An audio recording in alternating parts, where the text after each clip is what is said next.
নমস্কার বন্ধুরা, Monica's food খাজানাতে সবাইকে স্বাগত। আজ তৈরি করব ডিমের পোলাও। একদম সিম্পল ও সহজ একটি রেসিপি। ভিডিওটি স্কিপ না করে পুরো ভিডিওটি শেষ পর্যন্ত দেখার অনুরোধ রইল। আশা করছি আজকের রেসিপি সবার ভালো লাগবে।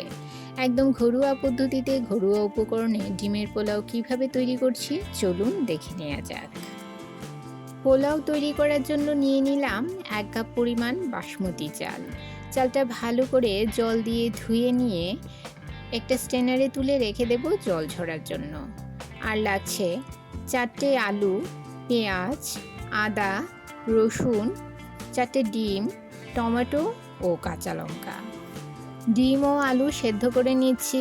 আলুগুলো দুভাগ করে কেটে সেদ্ধ করে নিয়েছি। ডিমগুলো সেদ্ধ হয়ে গেছে। এবারে সামান্য হলুদ গুঁড়ো ও নুন দিয়ে আলু ও ডিমগুলো মেখে নেব।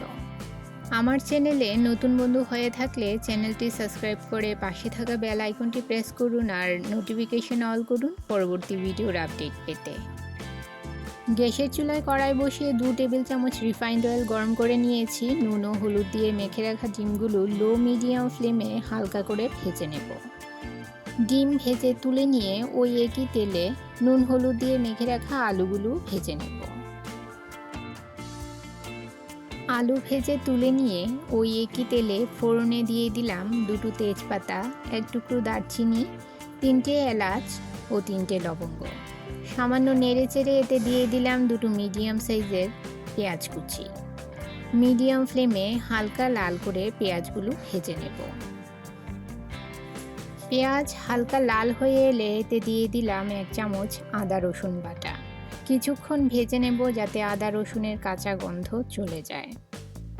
এবারে 2টো মিডিয়াম সাইজের টমেটো এই রকম লম্বা লম্বা ফালি করে দিয়ে দিলাম স্বাদ মতো নুন, 1 চামচ হলুদ গুঁড়ো, 1 চামচ ধনে গুঁড়ো, 1 চামচ জিরে গুঁড়ো, 1 চামচ লাল লঙ্কার গুঁড়ো। মশলা কষানোর জন্য দিয়ে দিলাম সামান্য পরিমাণ জল। নেড়ে চেড়ে মিশিয়ে নিয়ে মিডিয়াম ফ্লেমে 2 মিনিট মশলাটাকে ভালো করে কষিয়ে নেব। মশলা কষে গেছে ও সাইড থেকে তেল ছাড়তে শুরু করেছে। এই পর্যায়েতে দিয়ে দিলাম 1 টেবিল চামচ ফেটানো টক দই। গ্যাসের ফ্লেম লো করে নেড়ে চেড়ে মশলার সঙ্গে মিশিয়ে নিয়ে আরও 2 মিনিট কষিয়ে নেব। যেহেতু দই দিয়েছি এই পর্যায়ে গ্যাসের ফ্লেম বাড়ানো থাকলে দই ফেটে যাওয়ার সম্ভাবনা থাকে।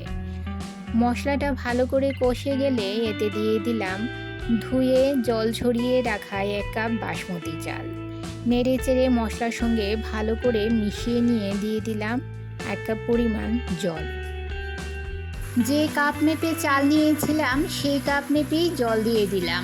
1 কাপ চালের জন্য 1 কাপ জল নিতে হবে। এবারে নেড়ে চেড়ে মিশিয়ে নিয়ে দিয়ে দিলাম কয়েকটা চেরা কাঁচা লঙ্কা আর দিলাম সামান্য পরিমাণ চিনি। ভালো করে মিশিয়ে নিয়ে ঢাকা দিয়ে লো মিডিয়াম ফ্লেমে রান্না করে নেব। দেখুন বন্ধুরা, চাল ফুটে গেছে কিন্তু এখনও রান্না হতে আরও বাকি। জলটা পুরোপুরি শুকিয়ে নিতে হবে। এই পর্যায়ে দিয়ে দিলাম ভেজে রাখা ডিম ও আলু। নেড়ে চেড়ে মিশিয়ে নিয়ে দিয়ে দিলাম 1 চামচ গরম মশলা গুঁড়ো আর 1 টেবিল চামচ ঘি। গরম মশলা ও ঘি পোলাওয়ের সঙ্গে ভালো করে নেড়ে চেড়ে মিশিয়ে নেব। বন্ধুরা, যারা আমার চ্যানেলটি সাবস্ক্রাইব করে আমাকে সাপোর্ট করছেন আর ভিডিওটি প্রথম থেকে শেষ পর্যন্ত ফুল ওয়াচ করছেন তাদেরকে অসংখ্য ধন্যবাদ। আর যারা নতুন বন্ধু অবশ্যই 24 ঘন্টা অপেক্ষা করবেন। 24 ঘন্টা পর আমি আসবো আপনার চ্যানেলটি ভিজিট করে আপনার পরিবারের সদস্য হওয়ার জন্য। দেখুন এখনও বেশ জলজলে ভাব রয়ে গেছে। এবারে উপর থেকে সামান্য কিছু ধনেপাতা ছড়িয়ে দিলাম। ঢাকা দিয়ে 5 মিনিট লো ফ্লেমে রান্না করে নেব। 5 মিনিট পর দেখুন একদম পারফেক্ট পোলাও তৈরি হয়ে গেছে। এবারে গ্যাসের ফ্লেম বন্ধ করে দেব ও ঢাকা দিয়ে আরও 5 মিনিট রেখে দেব স্ট্যান্ডিং টাইম। বন্ধুরা, রেসিপিটি কেমন লাগলো অবশ্যই কমেন্ট করে জানাবেন আর শেয়ার করবেন আপনাদের আত্মীয় ও বন্ধুদের কাছে। তাহলে আজকে এই পর্যন্তই। আবার দেখা হবে আরেকটি নতুন ভিডিওতে নতুন রেসিপি নিয়ে। সবাই ভালো থাকবেন, সুস্থ থাকবেন।